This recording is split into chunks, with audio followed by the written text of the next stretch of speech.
നമ്മുടെ ഈ കേരളത്തിൽ മതസൗഹാർദ്ദം ഇങ്ങനെ ഊട്ടി ഉറപ്പിച്ച് മുന്നോട്ട് പോകുന്നുണ്ടെങ്കിൽ അതിങ്ങനെയുള്ള ഒരുപാട് പേരുടെ ആ പ്രയത്നം കൊണ്ട് തന്നെയാണ്.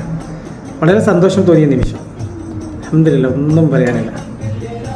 തൃശ്ശൂർ പന്തീരങ്കാവിലുള്ള ഈ ഭജന സംഘം അവരുടെ ആ ഒരു പരിപാടിയിൽ ഒരു മുസ്ലിം ഗാനം ആലപിച്ചതാണ്. മക്കത്തെ എന്തായാലും വളരെ സന്തോഷമല്ലേ. ഇത്ര നേരമാണെങ്കിൽ കണ്ടിരിക്കാനും കേട്ടിരിക്കാനും ഭയങ്കര സന്തോഷമാണ്. അത് അവളുടെ ആ ശബ്ദത്തിലേക്ക് കയറുമ്പോൾ ഒന്നുകൂടി രസം കൂടുതലേ.